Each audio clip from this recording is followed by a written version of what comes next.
I'm black and Mexican, so I'm mixed. But I grew up just with my mom's. I don't know my dad's side. My dad is the one that's black. So just growing up with moms, we all we had, you feel me? So the reality of it was, you already know, in the community, you know what I'm saying, how everything was set up. I'd be in a predominantly black area, you feel me? It was a straight blacks over there. I grew up in that neighborhood, you feel me, and trying to see where I fit in type shit. I seen others. The only thing that kind of made it normal to me was seeing other individuals, moms and shit, they was twacked back too. They was up, so it was even more normal to me, you feel me? Right. Yeah. So did you feel like you were able to sort of like manage or like exist well in both communities in terms of both races, or was it something where you felt like maybe you weren't 100% accepted in either? Well, yeah, of course. You know, you either black, too black for one side, which would be the Mexican side, or you just too light-skinned and you got fair hair, curly, it's good hair, you light-skinned, or you too light, you know what I'm saying? So it's like, it's a tug-of-war between each other.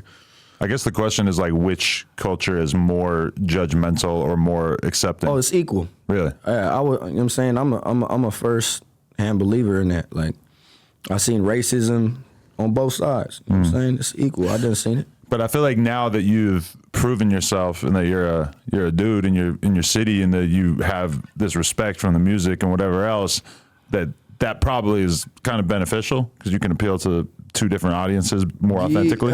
Yeah, more so. I mean, the title that, you know, that I have as me being an artist coming from Northern Cali, you know what I'm saying? They label me a certain type of artist, you know what I'm saying? Which I really just want to be labeled just an artist person. You know what I'm saying? I love music. I fuck with music. I want to rap, but me having that title, it kind of puts me in a little box. But me being black and Mexican doesn't really, it gives me a little advantage, but I'm still in that box, you feel me? Trying to get out that box, trying to come up with different ways how I could get out that jurisdiction so that I could spread my wings, basically. Right. Because if you were from a different musical scene, I could imagine it mattering less, but because you're from an area of the country that's like so about your identity and like what politics you affiliate with and shit, that I feel like maybe it's a little bit more of a challenge just because it's like so divided. Yeah, for sure. Yeah. It's like a you can't appeal to everybody really, you know what I'm saying? You just got to be yourself. I know I'm black and Mexican.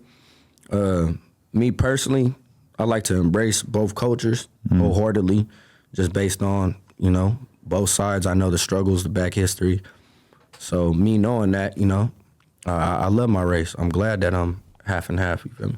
Definitely. But I feel like up north in particular, really all of California is a little bit like this, but up north it seems like it's really like this, is that it's kind of mixed. There's like a lot of different cultures overlapping. Yeah, and it's a melting pot for sure. And I heard you say this in an interview, and I noticed when I went out there to meet your guys that you got like all the different races represented in the crew that you came out here with. Yeah, for sure. Including the whites. Yeah. We mix as diverse as hell. Like, you know what I'm saying, it don't matter really what you is. Like, you could go to the Bay in Frisco, you see a lot of Filipinos, you see a lot of Usos, Tongans, you know what I'm saying? You might not know what you find out there. Like, it's a melting pot, you know what I'm saying? For real. So, like, the race thing was never really, like, super big. Of course, like, racism is always going to be evident no matter what culture or what group segment you is. But for the most part, we one big pot of gumbo, basically.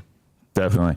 So do you have memories of, like, the first times that you had to, like, really kind of put the family on your back as a young kid and like do some grown ass shit that you maybe the average kid at your age wouldn't have had to do because you said that you were kind of having to fill the shoes for your mom at a certain point? Yeah, I would say it came to a point when I was supposed to step up.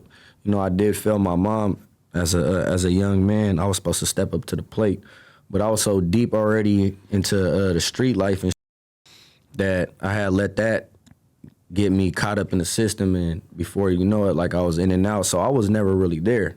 So while my mom's is struggling, trying to handle her shit, you know, I kind of left her hanging, you feel me? That's my fault, you know, but now that I'm grown, you know, I understand that, and I know that I was wrong for that, and I know that if I had to do it again, I know what I would need to do, you feel me? Step up. For sure. So you like getting into the streets at a young age or whatever? Like what did that look like, or what kind of stuff are you getting into? I would say, to be real, since my brother was gone and me and my mom was, you know, moving from location to location, different areas, it was a lot of just meeting new faces, meeting new people, being ready to move to a different location. Like it was always, it could be the blink of eye, you know, we might get evicted or something. So now she got to figure out where we going, you feel me? And it might be to a homegirl house on the other side of the city or whatever. Whatever the case may be, I got to learn to adapt, you feel me? So with me, I would say the main thing was like trying to look up to something like some type of figure, some type of role model. And what really stirred me more into the negativity side of it was just like getting them role models that weren't really role models. They weren't positive role models, you know what I'm saying? They were negative, trying to crash me out, trying to spin me up to do certain shit. Like, you know what I'm saying? Like now I recognize that shit. So that was the street life for me, really trying to see where I fit in, who do I belong to, what I'm supposed to be doing as a man, as a young man, you feel me? That's what I was trying to figure out, really. So you're out here trying to figure out how you're going to hustle and put money together and be able to get yourself to a different level like that. And then meanwhile, you have dudes that are probably already gone and did their 10-year bid or whatever, and now they're looking for young dudes that are basically going to crash out on their behalf. Something like that, but not really. Like, I can't say it like that because half of the individuals, now that I'm older, you know, I recognize it that some people don't always click at a certain age. So some people are just so in tune with the street life or the gang life or whatever they into like that, they could do a bid and get back out, and that's all they know.